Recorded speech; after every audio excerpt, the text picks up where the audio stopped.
Shalom. Shalom. Puji nama Tuhan. Apa kabarnya pagi hari ini? Luar biasa? Amin. Ada sukacita semua? Haleluya. Yang di rumah pasti juga penuh sukacita pagi hari ini. Kita akan memulai ibadah pagi hari ini. Kita siapkan hati kita. Kita siapkan hadirat Tuhan pagi hari ini. Mari sama-sama kita bersatu dalam doa. Haleluya. Bapa, selamat pagi Tuhan. Selamat pagi Roh Kudus. Kami sungguh mengucap syukur untuk pagi hari ini. Karena Tuhan sudah ada di tengah-tengah kami.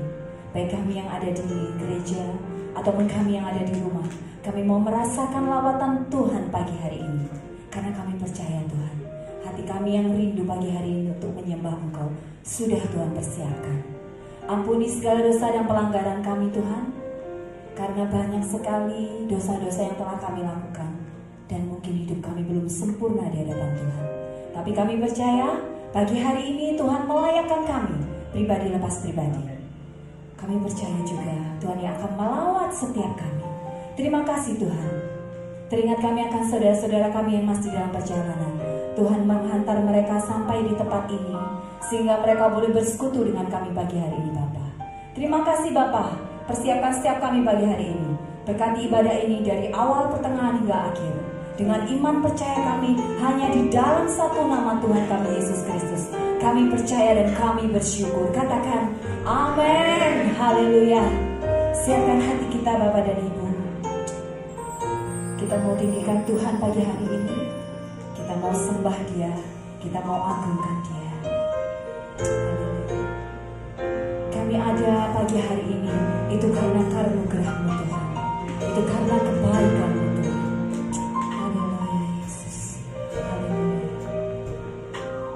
Ku ada sebab anugerah-Mu, ku ada karena kasih-Mu, Tuhan Yesus. Ku berterima kasih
Bapak Ibu sudah mempersiapkan diri untuk masuk dalam hadirat Tuhan.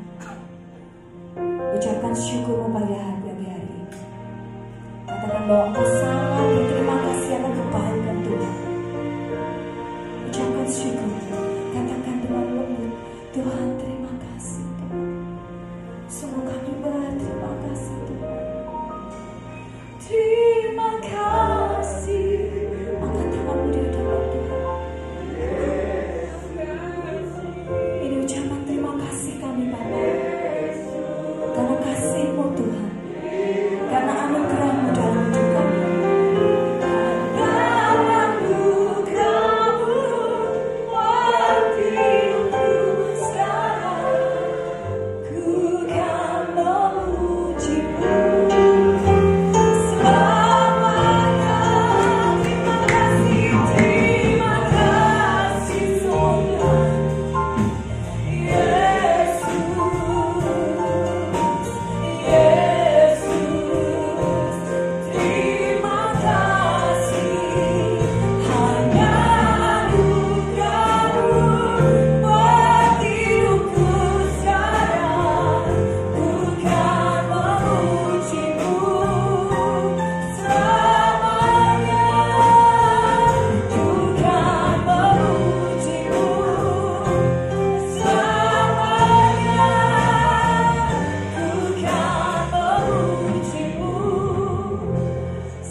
Bapa, kami mau lebih lagi bersyukur akan kebaikan Tuhan. Di dalam nama Tuhan Yesus yang percaya berkata, amin. Haleluya.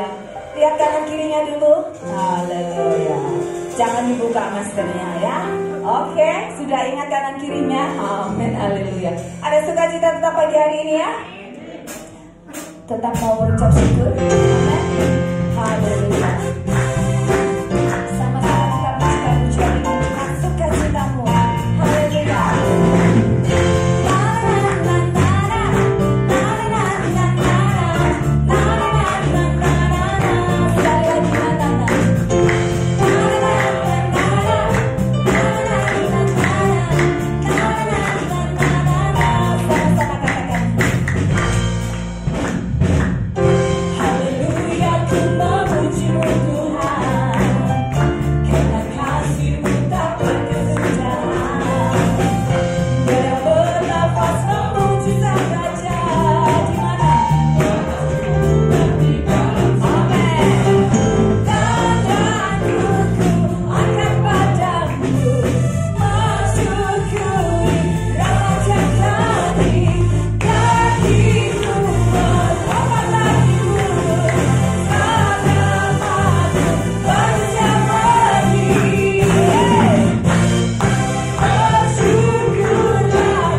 percaya?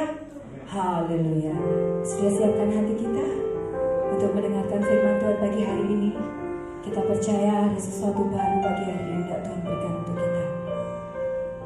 Percaya satu hal, dalam setiap permasalahan hidup kita jangan pernah khawatir, karena kita punya satu-satunya penolong sejati, yaitu siapa? Saya tidak dengar siapa? Haleluya, Tuhan Yesus. Amin. Kita siapkan hati kita. Kami siapkan hati kami Tuhan, untuk kami mendengarkan firman-Mu pagi hari ini. Biarlah kami percaya satu hal, Engkau satu-satunya penolong yang sejati Tuhan. Amin.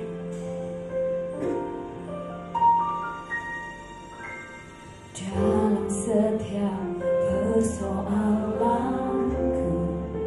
hanya Engkau Yesus. Ada nama Yesus berkuasa. Dalam setiap perkara yang rumit, ku berharap selalu padamu, oh Yesus. Katakan sekali lagi. Dalam setiap persoalan, sungguh ada Engkau Yesus. Ada nama Yesus berkuasa. Bahkan di dalam saat yang sulit, dalam setiap perkara yang rumit, ku berharap selalu padamu, oh Yesus. Katakan, Engkaulah penolong yang sejati. Tiada yang mustahil bagimu, dan aku percaya saat ku di sini, mujizat-Mu nyata di hidupku. Sekali lagi pujikan pujian ini, Bapak Ibu persilakan. Dalam setiap persoalan, satu-satunya nama yang kami perlu adalah Engkau Yesus. Ada nama Yesus berkuasa. Bahkan di saat yang rumit pun kami tahu, hanya Engkau yang bisa menolong kami. Yang rumit, ku berharap selalu padamu, oh Yesus. Dalam setiap persoalan, hanya Engkau tahu Tuhan apa yang kami perlukan, apa yang kami perlu pagi hari ini. Hanya Engkau yang mengerti Bapa. Dalam setiap perkara yang rumit, ku berharap selalu padamu, oh Yesus. Engkaulah penolong yang sejati. Hanya Engkau Tuhan. Tiada yang mustahil bagimu, dan aku percaya saat ku di sini, mujizat-Mu nyata di hidupku. Engkaulah Tuhan, Engkaulah penolong yang sejati. Tiada yang mustahil bagimu, dan aku percaya saat ku di sini, mujizat-Mu nyata di hidupku. Hanya Tuhan satu-satunya penolong sejati kita. Buka hati Bapak Ibu pagi hari ini. Katakan, Tuhan, Engkaulah penolong sejati hidup kami. Apapun kami hadapi ke depan, dengan Engkau bersama kami Tuhan. Kami tidak akan takut, kami tidak akan khawatir menghadapi apapun, karena kami percaya Tuhan adalah Allah yang hidup. Saya undang Bapak Ibu berdiri. Pujikan pujian ini. Engkaulah penolong yang sejati. Angkat tanganmu di hadapan Tuhan. Tiada yang mustahil bagimu. Yes, benar Tuhan. Dan aku percaya saat ku di sini, mujizatmu nyata di hidupku. Engkaulah penolong yang sejati. Tiada yang mustahil bagimu. Dan aku percaya saat ku di sini, mujizatmu nyata di hidupku. Dan aku percaya saat ku di sini, mujizatmu nyata di hidupku. Dan aku percaya saat ku di sini, mujizatmu nyata di hidupku.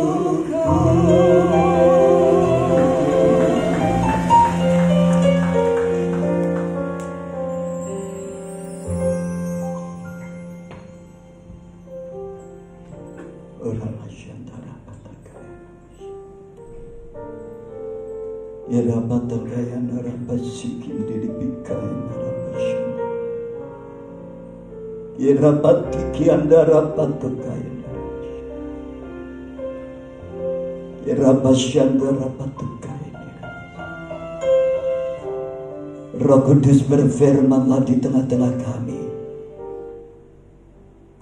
Kami siap mendengar firman-Mu.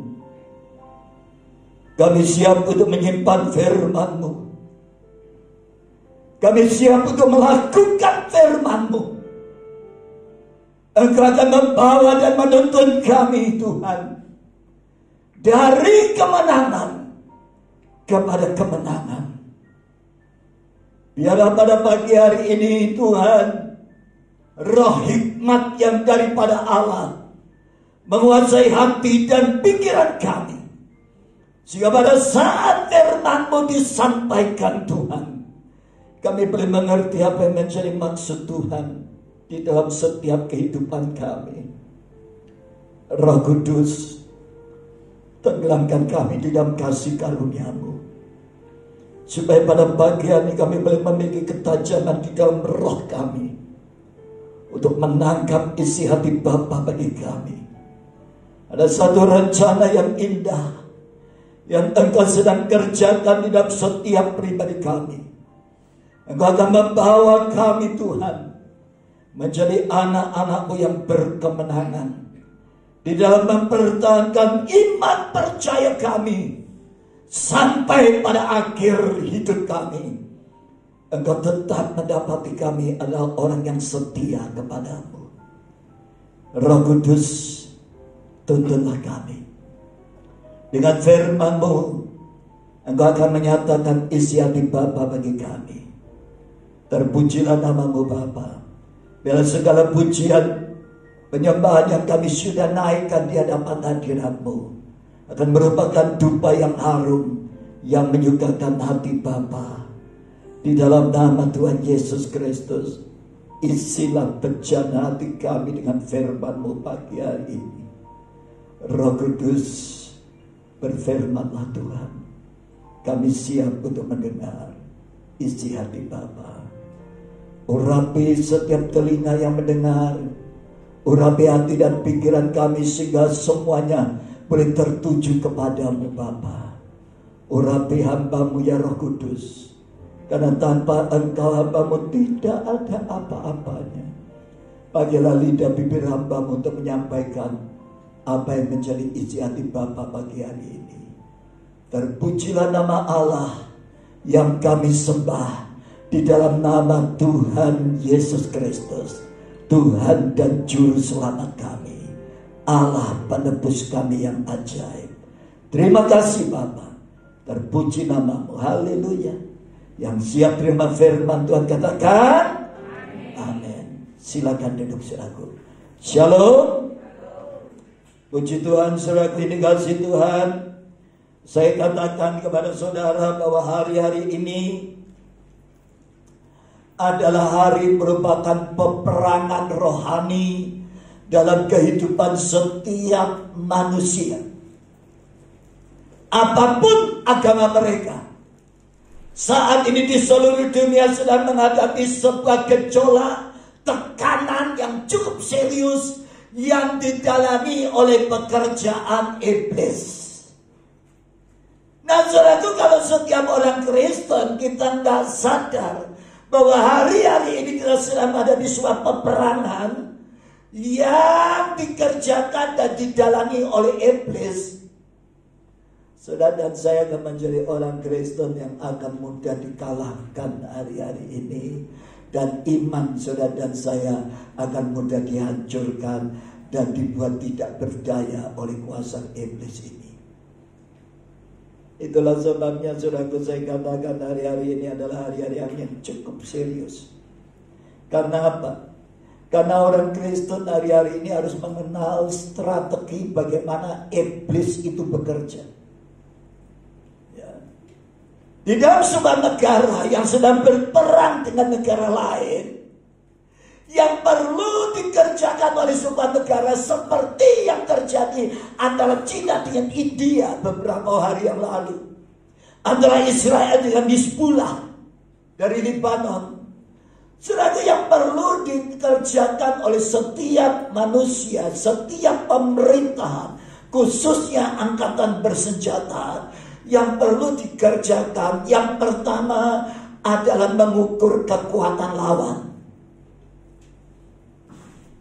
Beberapa waktu yang lalu dipaparkan saudaraku berapa banyak kekuatan angkatan udara Cina, berapa kekuatan angkatan darat daripada India, berapa banyak kekuatan angkatan laut Cina, dan berapa kekuatan angkatan laut India, dan berapa banyak rudal-rudal yang dimiliki oleh India dan Cina, saudaraku. Ini seringkali merupakan sebuah ukuran untuk bisa melihat kekuatan musuh. Tapi saya beritahukan kepada saudara, kemenangan sebuah peperangan tidak ditentukan oleh berapa kekuatan saudara dan saya, dan berapa canggihnya kekuatan angkatan darat yang dimiliki oleh sebuah negara. Tetapi saudaraku, kemenangan itu bisa diraih melewati sebuah strategi peperangan yang akan menentukan dia menang atau kalah. Berapa puluh tahun yang lalu Amerika menyerang Vietnam, ingin menghancurkan Vietnam. Dengan kekuatan persenjataan yang dimiliki Amerika, Amerika menganggap bahwa dia adalah negara superpower dan dia dengan mudah akan mengalahkan dan menghancurkan Vietnam. Tapi saudara dan saya lihat ceritanya, ternyata di Vietnam Amerika kalah total. Kenapa bisa kalah? Padahal Amerika memiliki kekuatan persenjataan yang canggih, memiliki kekuatan angkatan udara yang sanggup menghanguskan orang-orang di Vietnam, saudaraku. Tetapi mereka kalah, saudaraku, di Vietnam karena strategi peperangan orang Vietnam di dalam mengalahkan tentara Amerika, bukan lewat persenjataan.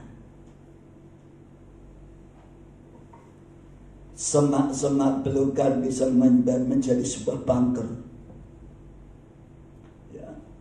Tentara-tentara yang lagi masuk ke hutan tiba-tiba, saudaraku, nggak tahu kena ranjau, kena apa, jerat, langsung terlempar, saudaraku, dan sudah ada bambu-bambu atau tombak-tombak yang sudah mancap di tubuhnya, saudaraku. Dan saya katakan kepada saudara bahwa Amerika kalah bukan karena persenjataan yang canggih yang mereka miliki, tetapi mereka kalah dengan strategi gerilya yang dilakukan oleh tentara Vietcong. Dan ini sungguh memalukan buat Amerika, saudaraku. Oleh sebab itu saya katakan, saudara, kita sebagai orang Kristen hari-hari ini, saudara, saya tahu kekuatanmu tidak seberapa dibanding kekuatan yang dimiliki oleh iblis. Tetapi hari-hari ini, saudaraku, kita sebagai orang Kristen sedang beradu di dalam strategi. Kalau saudara dan saya tidak tahu bagaimana cara iblis bekerja, kalau saudara nggak tahu bagaimana dengan liciknya seringkali iblis ingin menghancurkan hidup kita, menghancurkan iman percaya saudara dan saya, maka hari ini tidak sedikit anak-anak Tuhan yang menjadi bulan-bulanan daripada pekerjaan iblis. Dan tidak sedikit hari-hari ini orang Kristen lari daripada hadirat Tuhan, saudaraku, karena dikalahkan oleh pekerjaan iblis. Ada 4 cara iblis bekerja, saudaraku, dan ini sangat akurat sekali untuk menghancurkan hidup manusia, khususnya anak-anak Tuhan, untuk menghancurkan iman orang Kristen, untuk menghancurkan iman anak-anak Tuhan di akhir zaman ini. Nah, saudaraku, rupa-rupanya strategi pekerjaan iblis ini dengan 4 cara untuk menghancurkan iman orang Kristen itu sudah dimulai sejak zamannya Ayub. Nah, kalau saudara kita nggak mempelajari Alkitab, saudara nggak mempelajari firman, maka seringkali saudara dan saya akan mudah ditundukkan dan dikuasai oleh kuasa iblis. Saya katakan kepada saudara, masalah COVID-19 yang melanda dunia, ini salah satu strategi pekerjaan iblis secara global. Bukan hanya cuma Cina yang diserang, tapi seluruh dunia, seluruh negara. Yang aman itu hanya New Zealand sama Fiji. Ya. Saya katakan kepada saudara, orang seringkali berkata, oh kita harus sebanyak berjemur dengan matahari karena virus ini takut dengan panas. Kalau takut dengan panas, negara Arab, Iran, dan Irak tidak akan menjadi korban. Dikatakan kita harus bersih, cuci tangan dan semuanya. Maka saudara, kita akan melihat seringkali kita dengan postingan, lihat saudara, kita akan baca negara Italia yang cukup besar korbannya, saudaraku, adalah sebuah negara yang sebenarnya cukup bersih, katanya. Karena saya belum pernah ke sana. Nah, saudaraku yang dikasih Tuhan, oleh sebab itu hati-hati.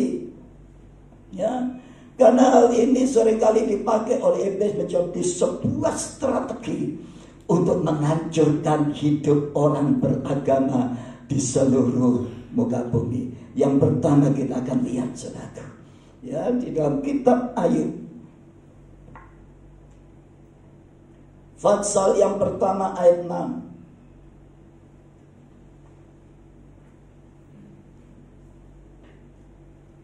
Pada suatu hari datanglah anak-anak Allah menghadap Tuhan, dan di antara mereka datanglah juga iblis.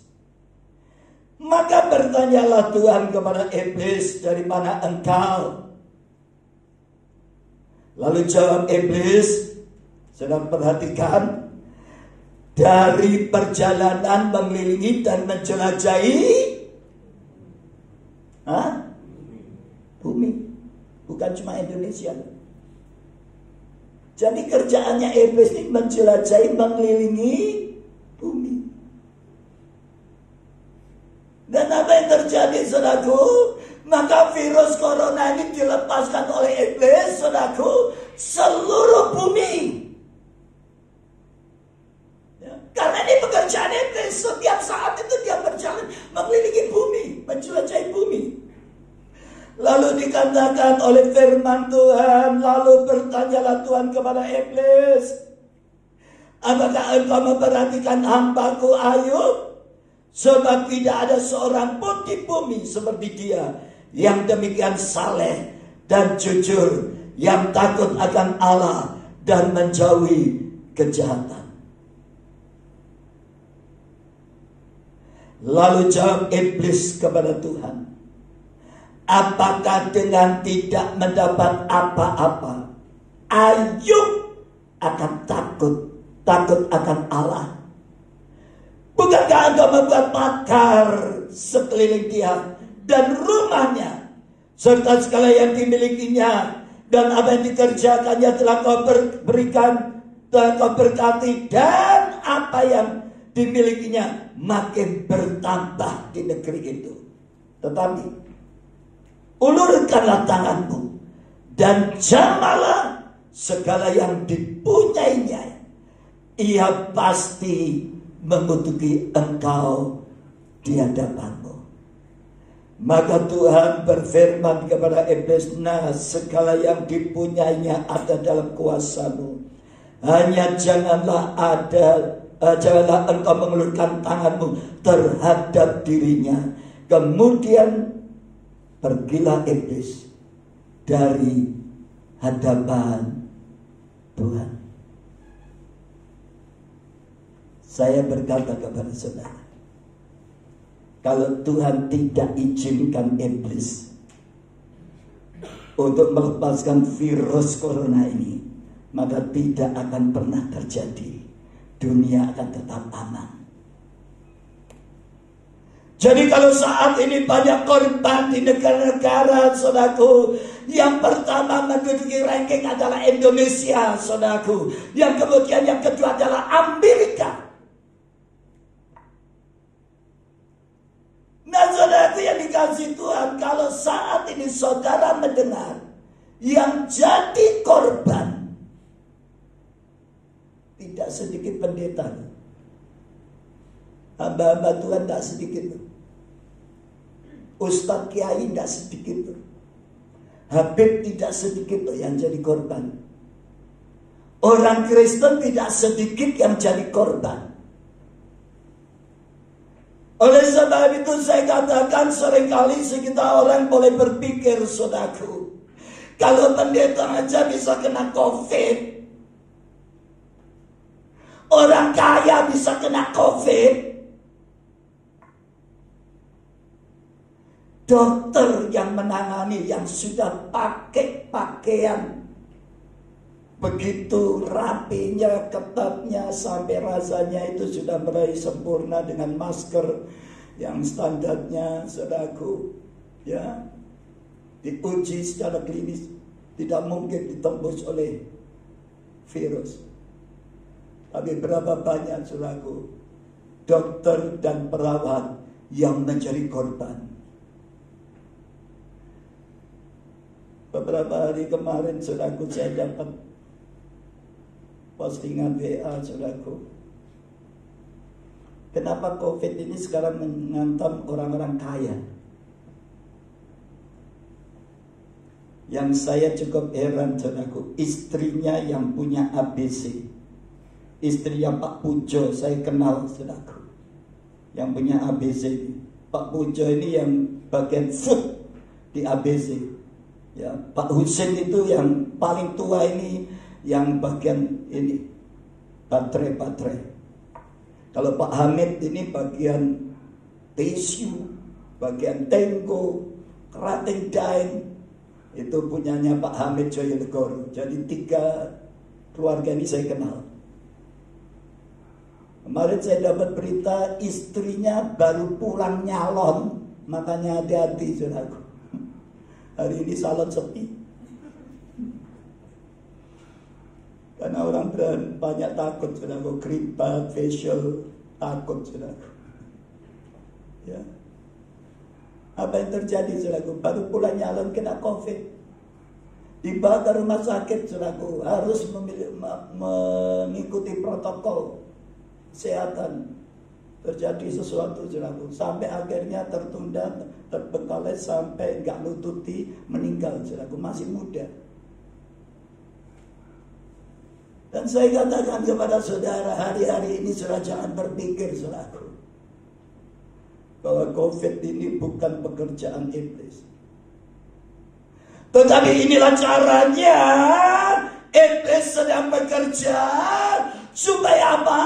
Karena Tuhan berkata, apakah kau melihat hambaku Ayub?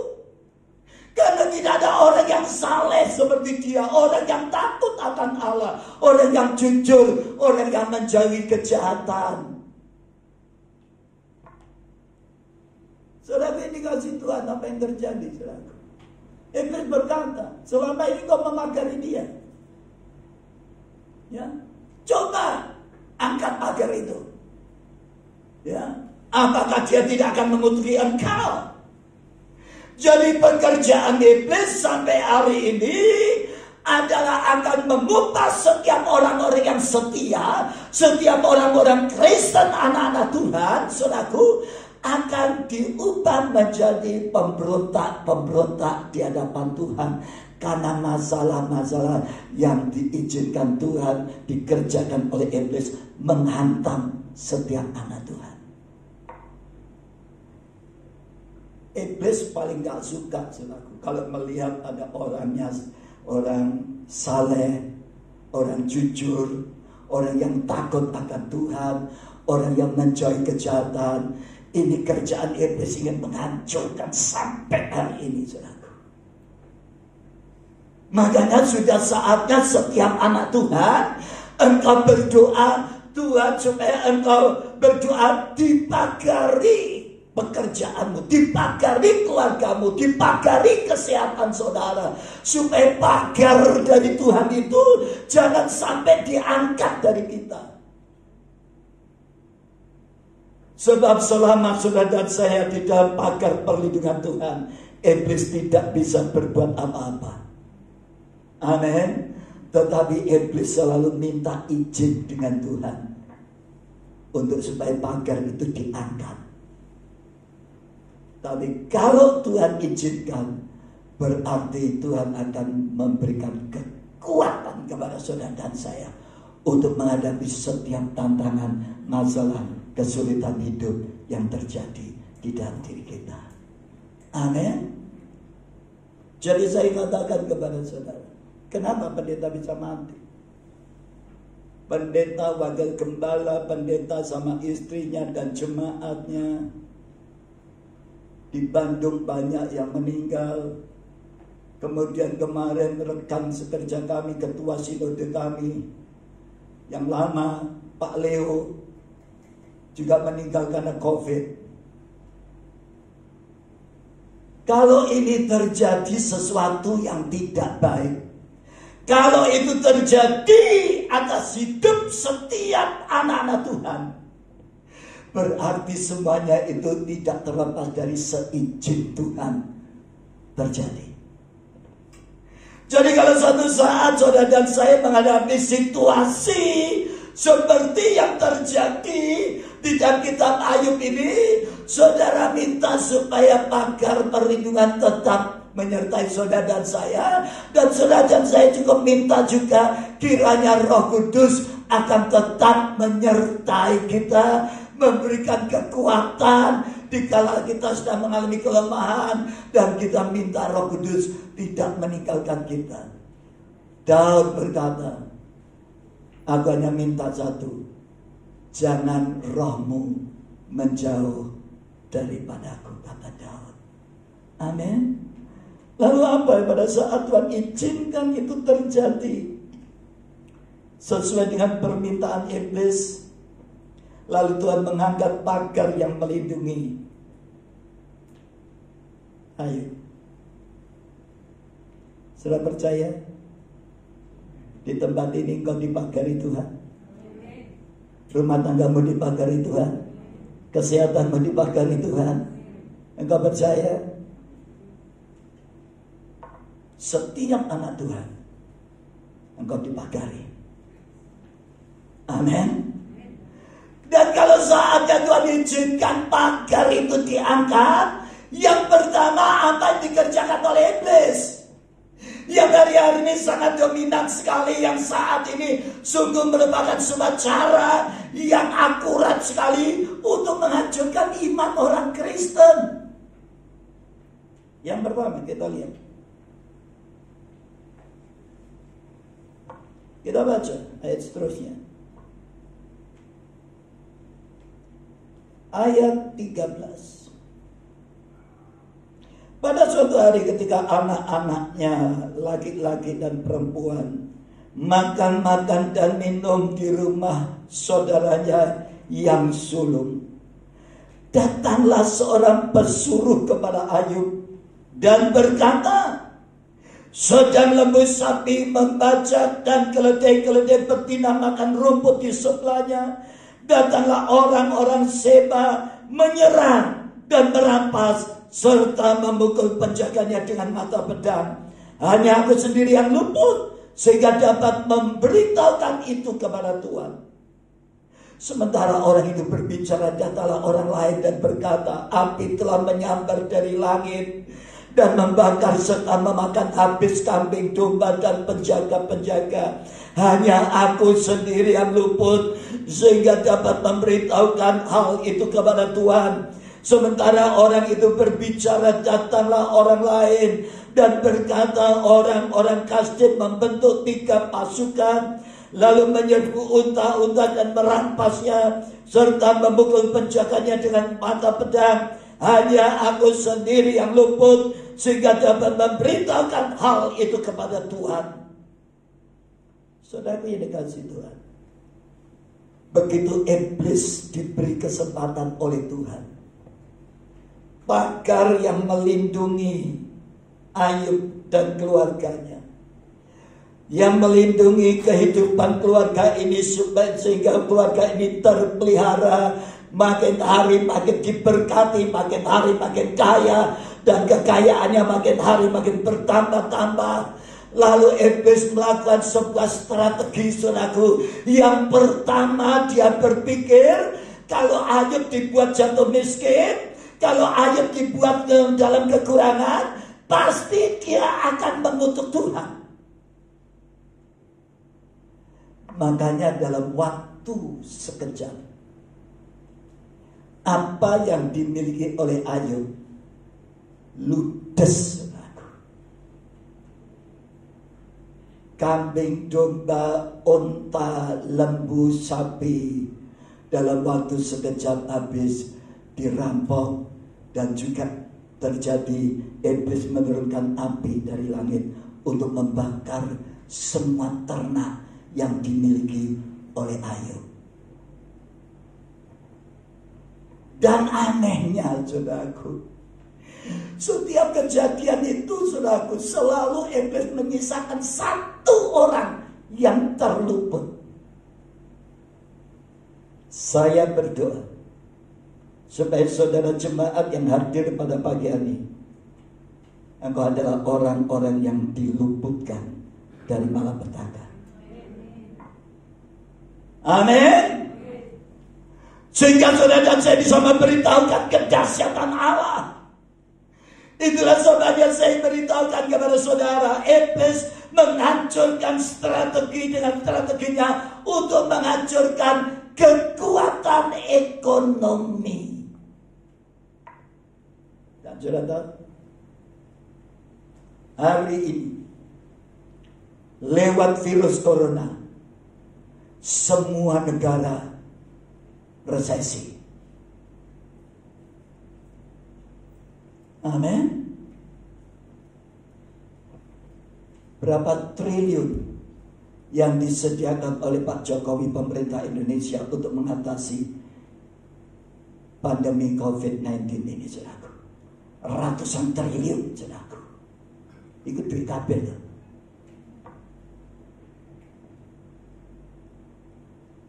Dan diprediksikan tahun depan ini akan terjadi inflasi. Emas saja sekarang hampir cetil sak gram. 900 lebih. Kemarin dulu baru 500. Sekarang sudah hampir 1 juta. Istri saya punya emas tapi raja tidur. Mas Indra.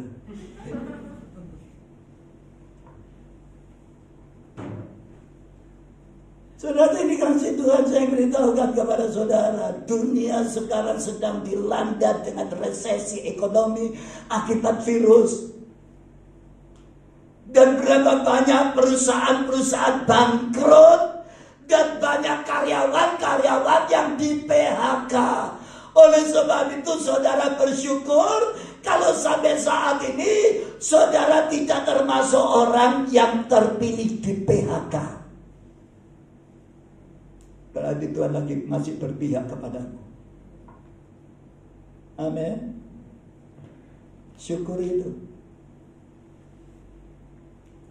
Berapa banyak saudaraku yang kena PHK hari ini, mengalami kesulitan. Sekarang kalau dalam situasi seperti ini sudah di PHK, mau cari kerjaan, semua perusahaan mengurangi tenaga kerja mereka. Bahkan yang sudah lama kerja dengan gaji yang tinggi, itu perusahaan, pemimpin perusahaan, owner segala ini mulai berpikir sing gaji gede-gede ini mulai dipensiun dini, diganti sing muda-muda sing gaji rada cilik. Karena apa saudara? Karena banyak pengusaha-pengusaha ini pusing. Kalau sudah pergi ke mal-mal, sudah waduh banyak tenan-tenan pada tutup. Amin. Sudah kalau mau pergi ke GM kemana, sepi. Ya, semua sektor mengalami kelusuan, saudaraku. Kalau hari ini saudara dan saya masih diberkati Tuhan, saudara mengucap syukur. Amin. Kalau dunia lagi susah, dihantam oleh pekerjaan iblis untuk menghancurkan ekonomi sebuah negara, untuk menghancurkan ekonomi sebuah keluarga, saudaraku. Hanya satu tujuan iblis, supaya saudara dan saya mulai dalam keadaan ketakutan dan kegelisahan. Iman saudara dan saya itu ditantang, saudaraku. Lewat kesulitan, diperhadapkan dengan kesulitan ekonomi. Sudah bersyukur kalau hari ini sudah tidak termasuk orang yang kena dampak daripada virus corona ini, saudaraku. Kalau saudara dan saya masih diberkati sampai hari ini, saudara dan saya perlu bersyukur, saudaraku. Karena saudara adalah salah satu orang yang diluputkan oleh Tuhan dari malapetaka yang dikerjakan oleh iblis. Orang Seba, orang Kasdim sudah merampas kekayaan Ayub dan merampok seluruh kekayaan Ayub. Bahkan api di langit membakar semua ternak Ayub, saudaraku, yang ada di padang itu, saudaraku. Tetapi selalu ada orang, hanya aku sendiri yang selamat, sehingga aku bisa memberitahukan kepada Tuhanku. Saudara dan saya hari ini buka mulutmu untuk menyaksikan kasih Tuhan di dalam hidupmu, bahwa engkau adalah orang salah satu yang terluput dari pandemi COVID-19. Amin. Pada saat orang diumumkan bahwa orang yang sudah 60 ke atas rawan, secara manusia aku ya rada wedi. Ya, nggak boleh kumpul masuk gereja lah. Kalau saya nggak ada di gereja, ya apa ini gereja nih? Ya. Saya berdoa kalau saya sampai hari ini masih sehat, saudaraku, berarti saya termasuk orang yang diluputkan, dan saya minta saudara supaya saya bisa memberitakan nama Yesus yang meluputkan saya hari ini. Kalau hari ini sudah sehat, engkau dipilih oleh Tuhan adalah sebagai orang-orang yang diluputkan. Amin. Saudaraku, berapa banyak karena kesusahan ekonomi, Karena kesulitan keuangan, orang mulai melakukan sebuah tindakan-tindakan yang jahat. Saya katakan kepada saudara, ada suami istri rela membunuh majikannya, Ibu Magdalena, saudaraku, pemilik kos di daerah Waru. Yang membunuh siapa? Pembantunya.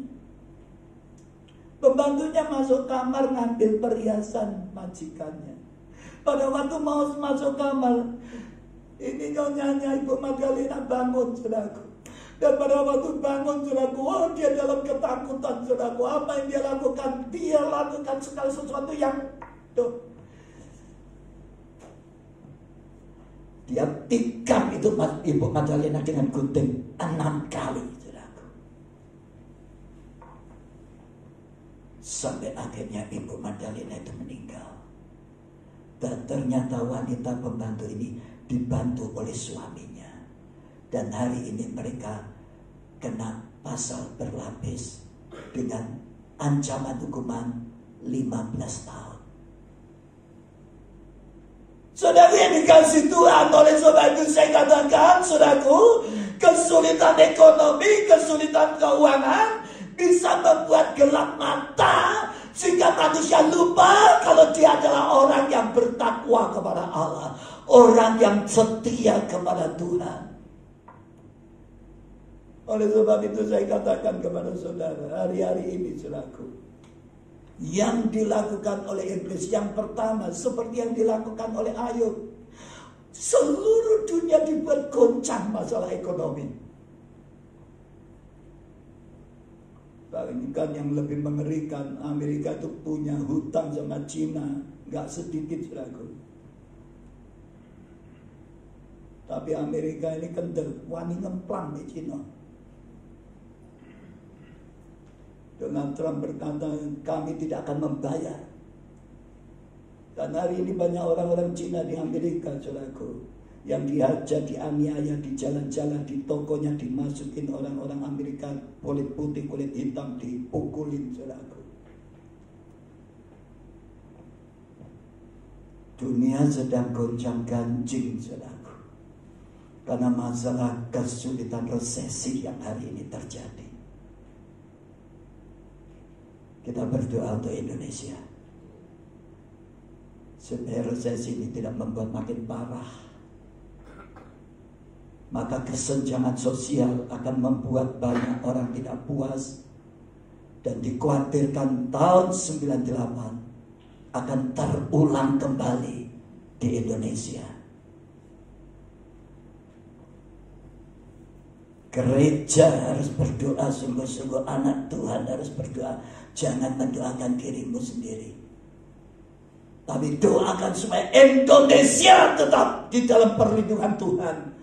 Amin. Di bawah kepemimpinan Pak Jokowi, Tuhan memberikan hikmat untuk Indonesia bisa keluar sebagai pemenang, menjadi salah satu negara yang benar-benar dipakai oleh Tuhan untuk terlepas dan bisa melepaskan diri dari segala tantangan yang dikerjakan ini oleh iblis. Dan hari ini perlu peran gereja dan anak-anak Tuhan untuk menjadi pendoa syafaat buat negara di mana kita ada. Saudaraku, yang pertama, saudaraku, kesulitan keuangan ekonomi melanda. Banyak ekspresi yang dikerjakan dan dikeluar dalam hidup seseorang apabila orang itu nggak punya uang. Bingung gak? Memang uang itu bukan segala-galanya, tapi tanpa uang orang gak bisa berbuat segala-galanya. Betul? Saudara, kita butuh uang gak? Hah? Uang urip butuh? Uang edan butuh duit apa meneh wong waras. Kalian gak percaya? Saya pernah besuk di rumah sakit jiwa Menur. Saya paling rotok wedi nih, besuk orang gila. Ada jemaat yang stres atau orang Kristen yang stres di rumah sakit jiwa itu, saya rotok wedi, saudaraku. Sebab apa? Mengunjungi wong di gendeng stres, di tengah-tengah wong edan. Sudah tahu kalau sudah masuk ke menur, itu sing ndase pelontos-pelontos gundul-gundul sing pakai pakaian rumah sakit itu pada duduk-duduk situ nyengir gitu. Jadi saya kalau sudah masuk begitu sudah doa pasal roh pasal kedapatan orang wanita noleh saudaraku. Pada saatnya saudaraku, pada waktu saya jalan tiba-tiba ada si gundul nyengir saudaraku, nyaplek aku. Aku jujur saudaraku, rotok terustek saudaraku. Ya, saya sama istri, pasal roh itu apa pencemur rapat agak ya masih. Lalu dia apa? Begitu saya nanya, apa? Jalur rokok. Terus temannya datang, duit, uang edan yang ngerti duit saudaraku. Apalagi uang waras. Amin. Kalau kita kasih uang saudaraku, satu kasih uang, kabeh ngumpul.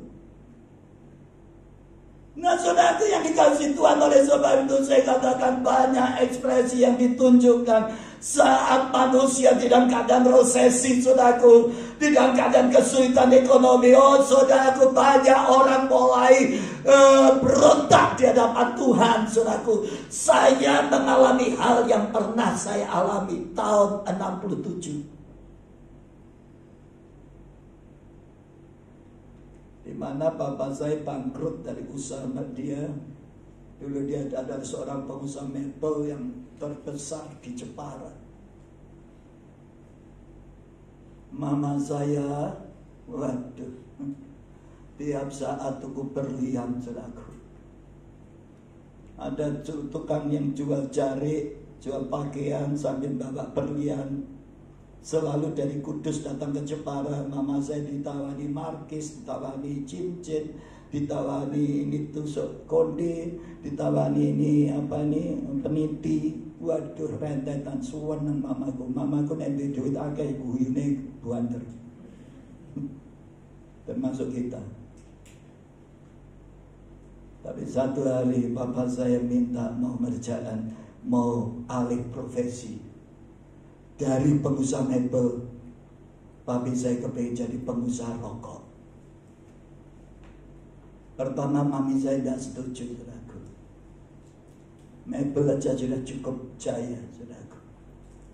Tapi papi saya orangnya ambisius, saudaraku. Dia kepingin maju, kepingin dia berkembang. Akhirnya dia membuat pabrik rokok dengan cara menjual emas dan berlian mama saya. Dipinjam dengan janji engkau nek duit tak tukok lalu gede.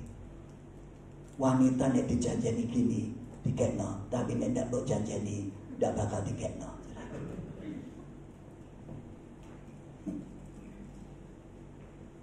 Tapi sudah tahu, singkat cerita mama saya, papa saya gagal. Dan pada waktu papa saya gagal, saudaraku, rokok semuanya yang dikirim ke Banjarmasin, Balikpapan, Jambi, Surabaya, Bandung, balik semua jamur, saudaraku. Itu sak gunung, gini sih kok gunung. Dulu saya bagian tester. Setiap papa saya mulai buat pencobaan, saya disuruh nyoba, saya tak rokok, tak isep. Wah, gak enak, kewanginan, sausnya kakean. Wah, ini kakean, ini cengkehnya panas.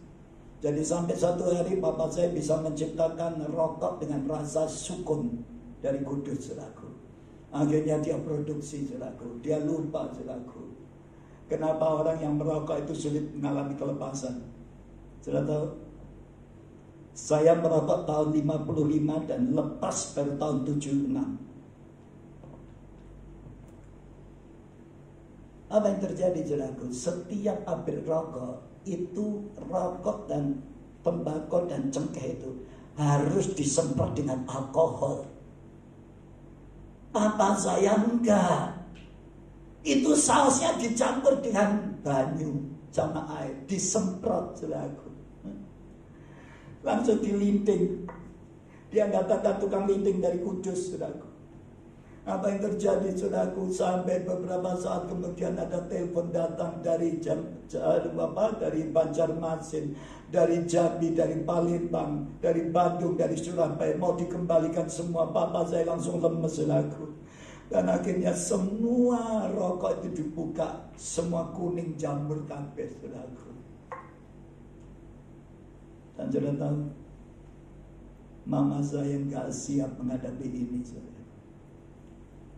Perubahan dari seorang yang kaya menjadi seorang yang jatuh miskin itu tidak gampang. Satu hari mama saya tiba-tiba histeris nangis, gulung-gulung di lantai saudaraku. Pagi 5:30 saya kaget saudaraku, mama saya teriak-teriak. Saya katakan, mami ada apa? Saya peluk dia nangis, dia berontak, gara-gara papimu ini, gara-gara papimu ini. Saudara yang dikasih Tuhan, mama saya berontak saudaraku. Dia ingat emasnya, dia ingat berliannya, dia ingat kehancuran, dia jatuh miskin. Untuk bisa menghidupi kami, kakak saya bisa tetap kuliah, dan semua adik-adik saya bisa sekolah, dan kami semua bisa sekolah. Mama saya dari seorang istri pengusaha mebel, akhirnya menjadi seorang penjual kue di Jepara, pakai tenong. Buat lumpia, buat Wiko, buat Nogosari. Aduh, yang paling laris mama saya kalau buat lumpia saudaraku. Saya melok. Udah. Jam 2 kami bangun saudaraku, langsung masak buat lumpia. Sudah tahu lumpia itu laris kan? Tapi satu hari mak saya, mamanya papa saya panggil itu pembantunya mama saya. Iki jajanan ini siapa? Dagangan ini siapa? Nyabik. Sudah tahu? Mak saya marah saudaraku, merasa dipermalukan dengan tindakan mama saya saudaraku. Jual jajan. Dia agak merendahkan mak saya saudaraku. Mak saya termasuk orang yang terpandang di Jepara. Akhirnya sudah tahu, jajanan berapa susun tenong itu dilempar sama mak saya di jalan saudaraku, di pecinan. Kamu mau mulai balik kandani nyonyamu. Nek sampai dodolan lewat pecinan tak obrak-abrik. Mama saya lihat saudaraku, pembantunya pulang dipikir waris, pembantunya nangis pulang. Loh, apa kayak nangis? Jajannya diinjak-injak sama mak saya di jalan. Ya, sudah tahu, mama saya tambah stres saudaraku. Saya bersyukur kalau mama saya gak gila saudaraku. Ya, karena apa? Menghadapi situasi dari seorang yang kaya menjadi seorang yang miskin, itu membuat goncangan di dalam jiwanya. Tetapi saya katakan kepada saudara, mama saya mulai gak suka sama papa saya, sampai akhirnya terjadi konflik di dalam rumah tangga saudara. Saya katakan kepada saudara, iblis seringkali bisa memakai keuangan untuk menghancurkan sebuah keluarga. Ya. Dengan kesulitan ekonomi atau tidak hidup kelimpahan, justru banyak orang Kristen sudah diberkati oleh Tuhan, rumah tangganya hancur saudaraku.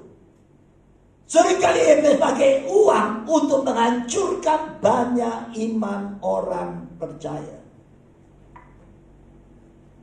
Itu yang dialami oleh Ayub.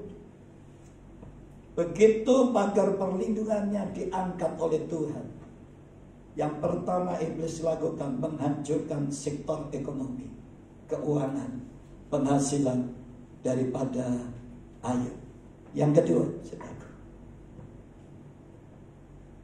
ayat 18. Sementara orang itu berbicara tentang orang-orang lain dan berkata, anak-anak Tuhan yang laki-laki dan yang perempuan sedang makan dan minum anggur di rumah saudara mereka yang sulung. Maka tiba-tiba angin ribut bertiup dari seberang padang gurun. Rumah itu dilandanya pada 4 penjurunya dan roboh menimpa orang-orang muda itu sehingga mereka mati. Hanya aku sendiri yang luput sehingga dapat memberitahukan hal ini itu kepada Tuhan. Maka berdirilah Ayub lalu mengoyakkan jubahnya dan mencukur kepalanya, kemudian sujudlah ia menyembah Tuhan. Saudara-ibu yang dikasihi Tuhan, yang kedua yang iblis lakukan adalah menciptakan sebuah kematian kepada manusia. Lagi duduk makan, mereka tiba-tiba mati. Saudaraku, berapa banyak hari-hari ini akibat virus corona pulang dari makan bersama dengan keluarga, nggak taunya di mana dia makan sudah, saudaraku, nggak tahu pegawainya atau siapa yang terpapar virus, saudaraku, sehingga tidak sedikit, saudaraku, pulang reuni mati kena virus. Pulang setelah makan dari restoran, pulang mati karena virus. Hari ini jangan main-main, saudaraku. Minta supaya pagar perlindungan Tuhan itu ada atas saudara dan saya. Amin. Karena kita menghadapi musuh yang gak kelihatan, virus yang gak kelihatan dengan mata. Dan ini sangat membahayakan. Dan ada orang yang tanpa gejala. Nah ini, saudaraku, ditembak temukan 36,4. Karena dia punya imun yang kuat. Tapi dia membawa virus corona. Enggak tahunya, saudaraku, bisa terpapar. Orang yang di dekat situ, saudaraku. Kadang-kadang kita enggak tahu pelayan-pelayannya ini adalah orang yang sudah terpapar dengan virus, tetapi karena dia punya daya tahan tubuh yang kuat, saudaraku, sehingga dia tidak ada gejala. Tapi begitu dia siapkan makanan, sendok dan semuanya, minuman, saudaraku, sudah tidak sadar bahwa di dalam sendok itu sudah ada virusnya. Makanya sekarang ini banyak orang mulai takut pergi makan, saudaraku, ya, sing nekat-nekat tambah mati-mati. Sehingga mana apa kopi ini sing suka nongkrong ke kopi namanya apa? Nah, warkop. Ya, tidak memperhatikan social distancing, tapi mereka tetap aja. Nah, saudara yang dikasih Tuhan, hari ini iblis sedang membuat gempar dengan sebuah roh yang dikatakan adalah roh kematian yang tiba-tiba datangnya. Ya, salah satu pengusaha toko yang ada di Asaraton, toko Meli, itu saya kenal baik. Dia cinta Tuhan, saudaraku. Orangnya baik, sabar. Mati, meninggal kena COVID. Kenapa bisa terjadi? Karena itu semua izin Tuhan. Amin. Makanya saya katakan kepada saudara, ayo mendengar, saudaraku. Satu hari dia mendengar sebuah berita yang lebih mengejutkan daripada kekayaan yang habis, yaitu anaknya 10 dalam waktu 1 hari sekejap, saudaraku, mati semua karena angin ribut yang menghantam 4 penjuru rumah itu, sehingga rumah itu menjadi roboh. Mereka sedang pesta makan minum di situ, tiba-tiba mereka tidak mengerti bahwa mereka akan mati. Mereka tidak menyangka akan terjadi angin ribut. Siapa yang menyangka orang yang saudara dan saya cintai 1 hari bisa mati? Mati itu gejalanya, caranya, ya macam-macam. Bukan cuma akibat virus. Tiba-tiba kena serangan jantung bisa mati. Beberapa waktu yang lalu kami bersama dengan Pak Luki dan Bu Endang, Pak Tri menghadapi sebuah acara ulang tahun. Saya khotbah di situ. Ya, tapi sebelum khotbah sudah tahu, tiba-tiba menantunya disuruh doa, saudaraku. Doa menantunya. Begitu doa tiba-tiba geblak, saudaraku. Saya kaget, terpaksa semua melek akhirnya. Ternyata yang doa itu langsung dalam berapa saat kemudian dinyatakan meninggal pada waktu dibawa ke rumah sakit. Dan itu kami semua nggak bisa lupa kejadian itu, saudaraku. Suami dari Bu Ida, menantunya dari Cijen. Dan apa yang terjadi, saudaraku? Sewaktu-waktu roh kematian itu bisa terjadi atas manusia. Amin. Tetapi saudara dan saya perlu bersyukur kepada Tuhan. Karena apa? Karena Tuhan akan melindungi saudara dan saya pada saat saudara dan saya tetap berseru kepada Tuhan. Dan engkau tetap minta supaya di dalam hidupmu ada pagar perlindungan Tuhan. Dan Tuhan tetap menyertai langkah hidup saudara dan saya. Iblis ingin menghancurkan hidup Ayub, mengubah daripada orang yang saleh, orang yang takut akan Tuhan, orang yang menjauhi kejahatan. Iblis ingin mengubah Ayub menjadi orang yang mengutuk Allah.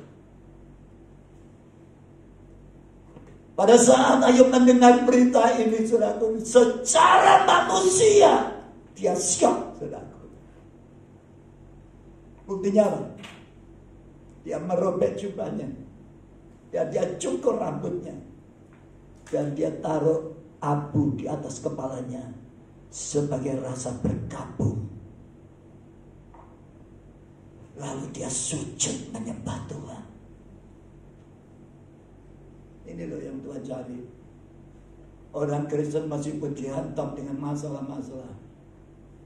Engkau dan saya tetap sujud menyembah Tuhan. Amin. Saudara tetap setia. Jangan mulai menggerutu ngomel sama Tuhan. Dan saudara tahu, bukan sampai di situ. Iblis tidak hanya menciptakan untuk menghancurkan ekonomi keuangan manusia. Dia tidak hanya sekedar menciptakan, saudaraku, sebuah kematian, saudaraku. Belum selesai dia lakukan itu, saudaraku. Apa yang terjadi, saudaraku? Berikutnya tiba-tiba Ayub kena sakit. Saya nggak tahu akibat stres atau nggak tahu kenapa. Orang kalau stres banyak penyakit timbul, saudaraku. Betul? Bisa vertigo, bisa migrain, bisa gantelen, bisa murus-murus, ya, bisa jantungan, bisa kolesterol naik. Saya akan pernah cerita kepada saudara, kalau saya stres, kalau istri saya stres, pusing dia. Tapi kalau saya stres, cirinya muka saya ini gatel kabeh. Tapi ini suwe lah gatel. Soalnya rata stres. Pokoknya kayak saya mulai stres, malam saya sujud nyembah Tuhan, nangis di hadapan Tuhan. Saya beritahukan kepada saudara, pada saat Ayub seperti itu dan keadaan tekanan yang cukup berat sebagai seorang manusia, tubuhnya keluar penyakit. Makanya hati-hati, stres itu jangan dipelihara. Amin. Masalah itu bukan untuk dipikiri, tapi masalah itu untuk didoakan, dibawa kepada Tuhan. Karena Tuhan sudah berkata, marilah kepadaku hai kamu sekalian yang berlelah dan menanggung beban berat, datanglah kepadaku, aku akan memberikan kelegaan kepadamu. Ayub begitu dia menghadapi, dihantam dengan dua hal ini, saudara. Dia datang kepada Tuhan dan menyembah Tuhan. Tapi masalahnya, saudaraku, sekarang iblis belum berhenti sebelum berhasil mengubah Ayub dari orang yang saleh menjadi orang yang mengutuki Tuhan. Dia gak berhenti. Dia datangkan penyakit di dalam tubuh Ayub. Kita baca pasal 2.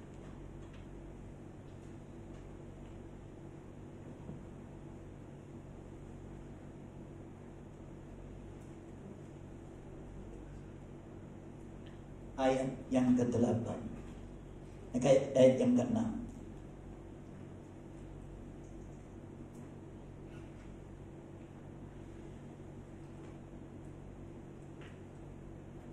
Dan 7, maka firman Tuhan kepada iblis, nah ia ada dalam kuasamu, dan iblis pergi dari hadapan Tuhan. Lalu ditimpanya Ayub dengan bara yang busuk dari telapak kakinya sampai ke patut kepalanya. Lalu Ayub mengambil sekeping beling untuk menggaruk-garuk badannya sambil duduk di tengah abu. Sudah pernah enggak? Suatu saat ada bagian tubuh yang gatal sampai kita garuk sampai berkeluar darahnya. Ya, tapi tetap gatal. Sekarang ada gel pengurang gatal. Itu pun kadang-kadang gak mampu. Nah saudaraku yang dikasih Tuhan, Alkitab berkata sampai Ayub gak tahan, saudaraku, karena gatal-gatal yang ada di dalam tubuhnya. Dan apa yang terjadi? Dia ambil beling, dia garuk di tubuhnya dengan beling sampai berdarah-darah, saudaraku. Ini sebuah penderitaan. Bahkan Alkitab berkata gak ada orang yang mengalami penderitaan seperti Ayub.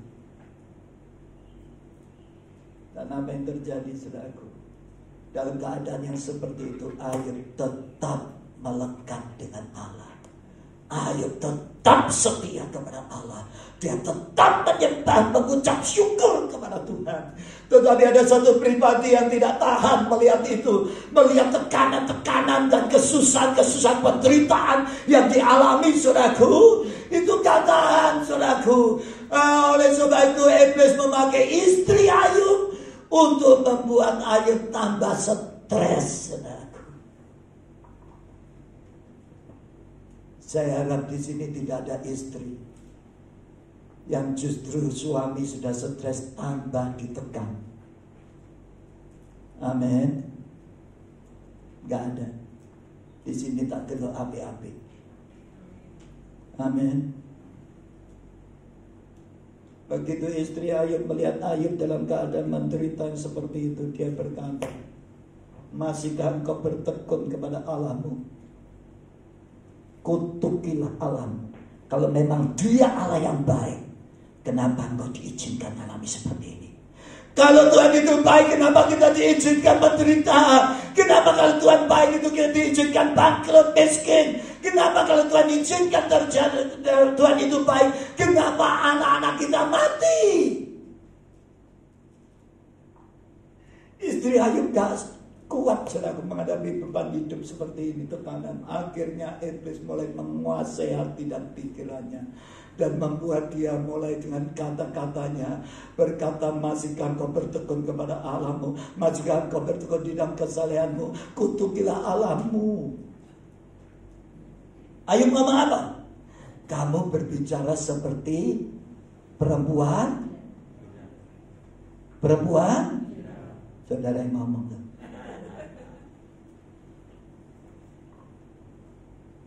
Saudara yang dikasihi Tuhan, saya beritahukan kepada saudara,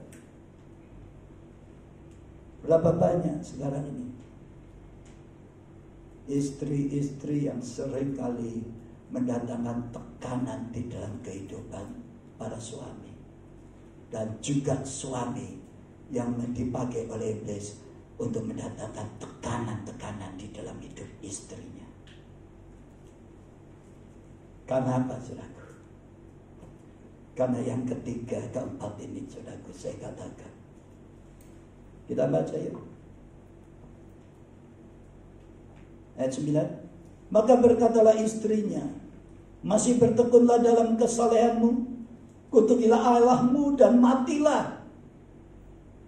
Mati, mari. Tapi jawab Ayub kepadanya, engkau berbicara seperti perempuan gila.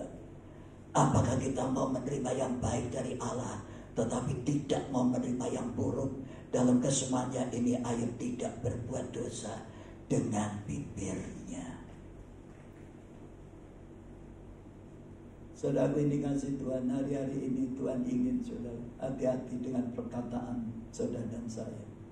Jangan sampai perkataan yang keluar dari mulut kita ini membuat orang lain menjadi lemah, menjadi orang lain menjadi makin susah. Tetapi Tuhan ingin supaya dari mulut saudara dan saya keluar kata-kata yang penghiburan, yang menguatkan orang lain, yang memberikan dorongan dan semangat bagi orang lain, supaya orang lain timbul kembali semangatnya untuk hidup dengan pikiran yang positif, bahwa bagi Allah itu adalah sesuatu yang luar biasa yang akan dikerjakan untuk anak-anak Tuhan yang setia, saudaraku. Amin. Karena kesetiaan Ayub, saudaraku, saudara. Dan kita lihat pada akhirnya di dalam pasal 42, Ayub dipulihkan oleh Tuhan. Amin. Iblis gagal secara total untuk menghancurkan dan mengubah Ayub dari orang yang saleh, orang yang takut akan Tuhan, dihantam dengan segala tekanan, penderitaan, masalah, sakit, penyakit. Saudaraku, Ayub tetap melekat dengan Tuhan dan menjadikan Tuhan adalah segala-galanya dalam hidupnya. Kekayaannya dipulihkan 2 kali lipat. Kalau dia dulu punya unta 3.000, Tuhan tambahkan menjadi 6.000. Luar biasa. Saudara, ini kasih Tuhan. Bahkan anak-anaknya yang mati 10, saudaraku, ternyata Ayub dipulihkan, punya anak lagi. Yang saya nggak tahu sampai hari ini, banyak orang yang belum bisa memberi jawaban. Apakah yang dilahirkan anak 10 ini dari istri yang lama atau istri kawin lagi? Ayo. Sebab secara manusia, secara medis rasanya tidak mungkin orang yang sudah punya anak 10 iso manaknya 10 maneh. Apalagi kalau sudah mati haid.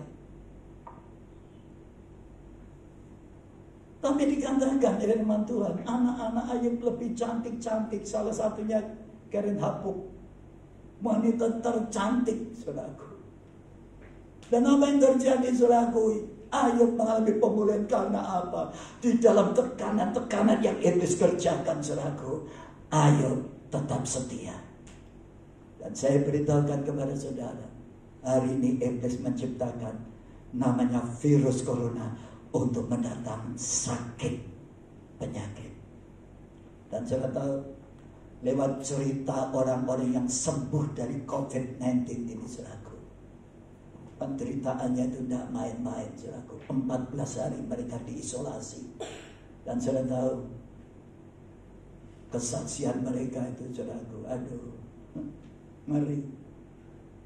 Makanya hari ini, saudaraku, saudara dan saya cuma minta satu hal, perlindungan Tuhan tetap menyertai saudara.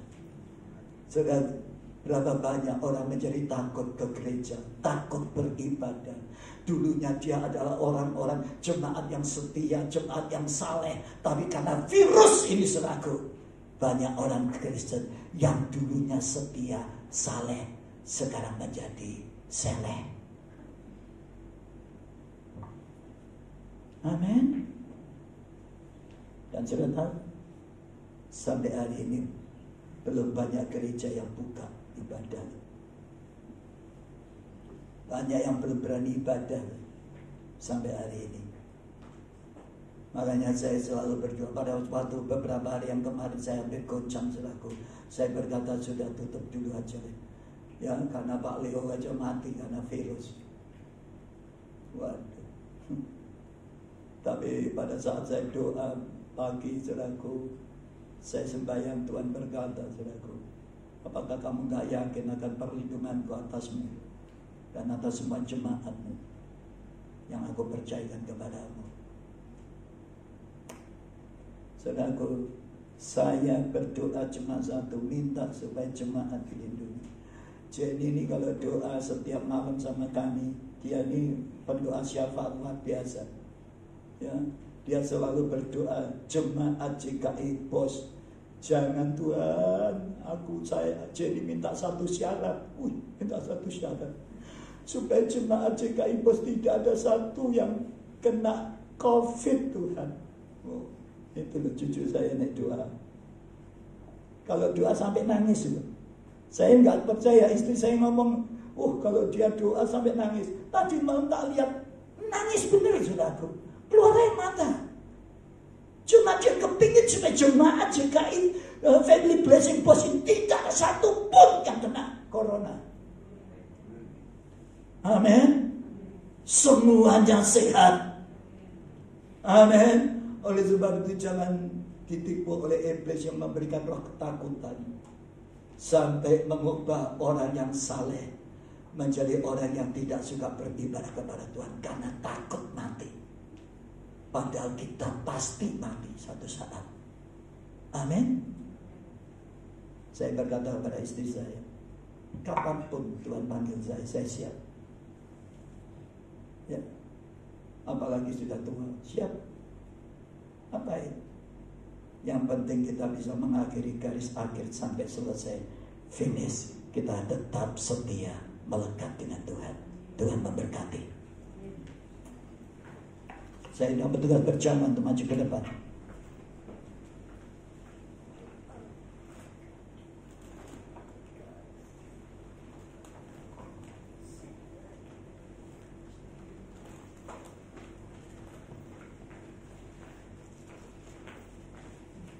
Bapa di surga, kami sangat bersyukur Tuhan.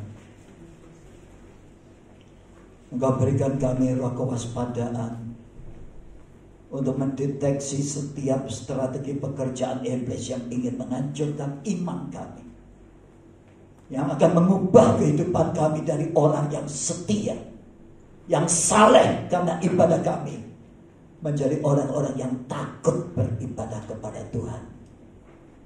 Karena iblis mendatangkan penyakit yang melanda dunia.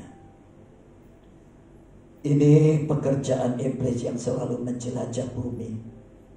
Dan dia menyebar roh ketakutan, roh kematian, roh kesakitan atas manusia di seluruh muka bumi ini ya Bapa. Dan tidak ada negara yang tidak dalam ketakutan dan kewaspadaan hari ini.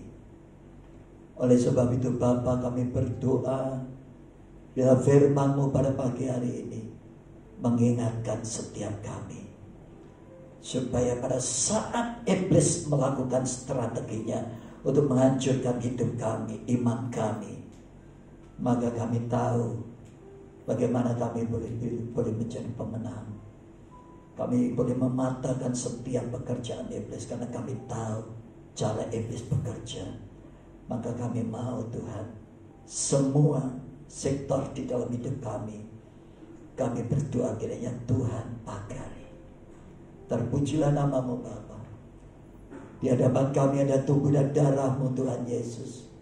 Tatkala Engkau disalibkan, tubuh-Mu yang terpecah-pecah karena cambuk serdadu Romawi, dan darah-Mu yang mulai mengalir dari kepala karena mahkota duri, dan juga darah yang keluar tercurah dari punggung Tuhan dan semua bagian tubuh Tuhan, bahkan lambung Tuhan, kaki tangan Tuhan.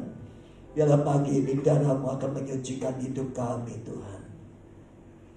Kami mohon Tuhan, melalui perjamuan kudus ini Tuhan, kami boleh menerima pengampunan dari segala pelanggaran kesalahan kami. Engkau sucikan hidup kami Tuhan. Engkau perbarui kami Bapa.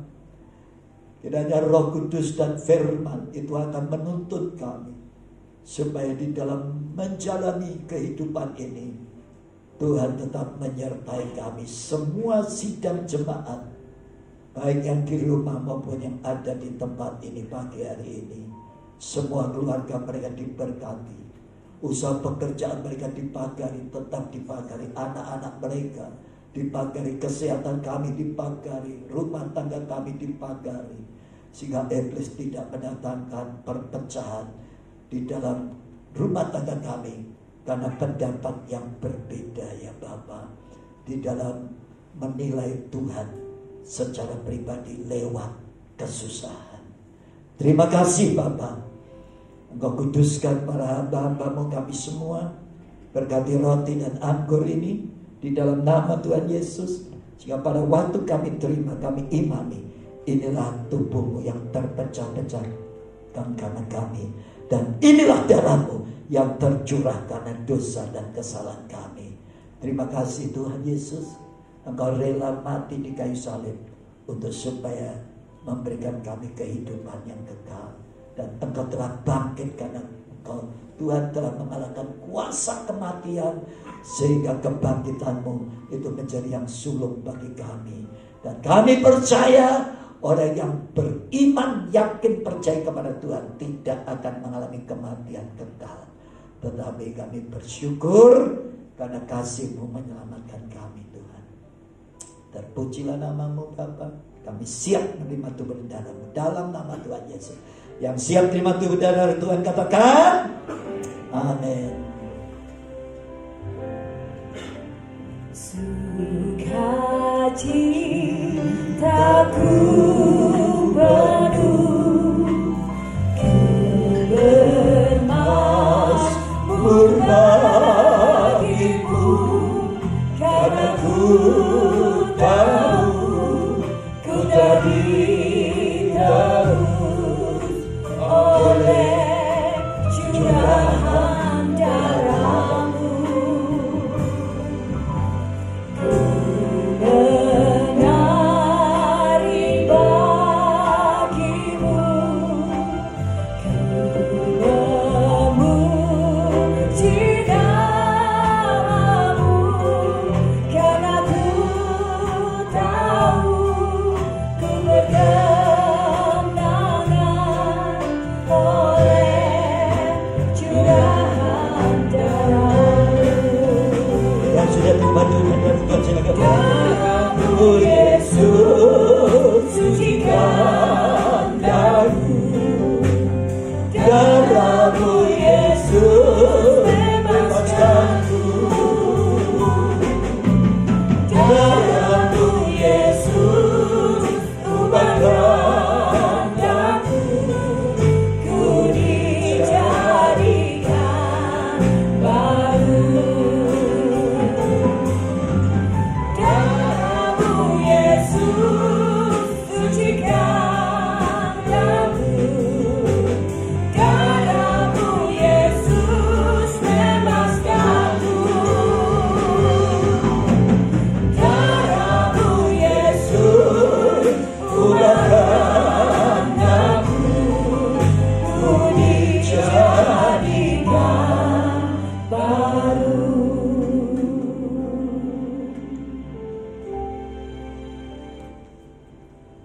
Kami sangat bersyukur kepada-Mu Bapa. Kalau saat ini Kau melayakkan kami menerima tubuh dan darah-Mu, dan bila melalui persekutuan dengan tubuh dan darah-Mu ini Tuhan, menjadi sebuah meterai bahwa kami benar-benar adalah anak-anak Tuhan, orang-orang yang diselamatkan karena iman percaya kami kepada-Mu Tuhan Yesus. Engkau yang telah turun dari surga menuju kepada bumi ini. Engkau rela mati di kayu salib untuk menebus segala dosa kesalahan kami. Dan Engkau telah bangkit dari kematian pada hari yang ketiga, sebagai bukti bahwa Engkau sudah mengalahkan kuasa maut itu, sehingga Engkau berkuasa mengaruniakan hidup kekal kepada setiap kami. Terima kasih Bapa.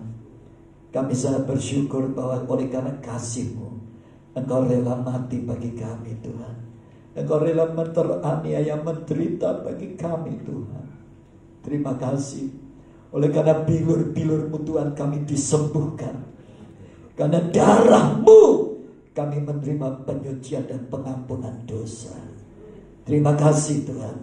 Pagari setiap kehidupan kami yang memiliki tanda tubuh dan darah Yesus di dalam hidup kami Bapa. Terpujilah nama-Mu Tuhan. Kami siap menerima tubuh dan darah-Mu Bapa dalam nama Tuhan Yesus. Saudara angkat tubuh Tuhan. Malam tatkala Tuhan Yesus akan diserahkan, di dalam perjamuan malam itu Yesus berkata, barang siapa makan tubuhku dan minum darahku, aku akan membangkitkan dia pada akhir zaman. Karena tubuhku adalah benar-benar makanan dan darahku adalah benar-benar minuman.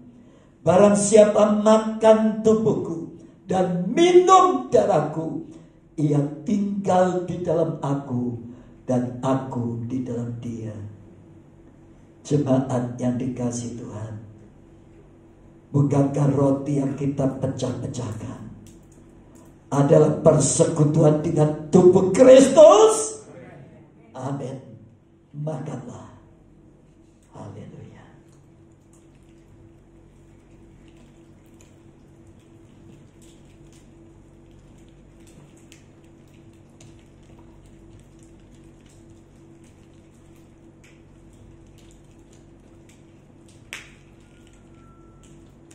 Saudara angkat jalan tinggi.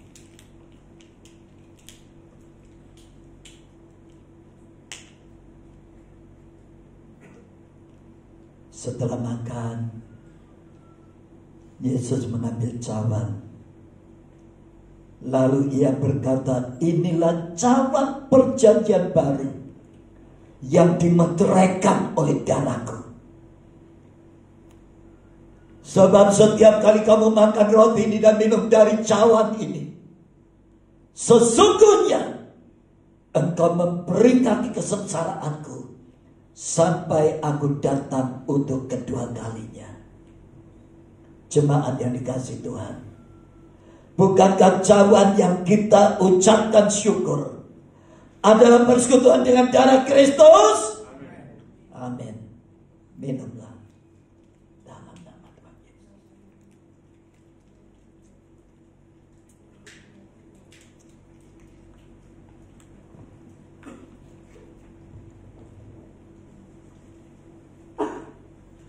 Bapa di surga, kami sangat bersyukur.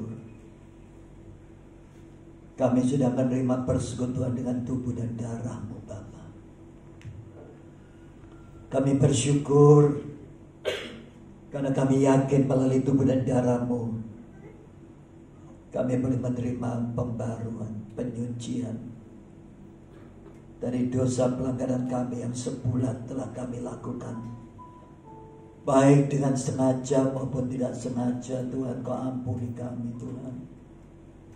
Bila memasuki bulan baru ini Tuhan, kami boleh berjalan hidup di dalam tuntunan Roh Kudus dan firman-Nya yang menuntun kami supaya kami boleh tetap hidup di dalam kebenaran. Terima kasih Bapa, terpujilah nama-Mu. Kami mengucap syukur Tuhan, terima kasih buat pengorbanan-Mu. Terima kasih karena Tuhan sudah melayakkan kami menerima tubuh dan darah-Mu ada di dalam kami saat ini. Jika kami percaya lewat perjamuan kudus ini, kami di dalam Kristus dan Kristus di dalam kami. Terpuji nama Allah yang kami sembah. Dalam nama Tuhan Yesus kami berdoa. Haleluya. Amin.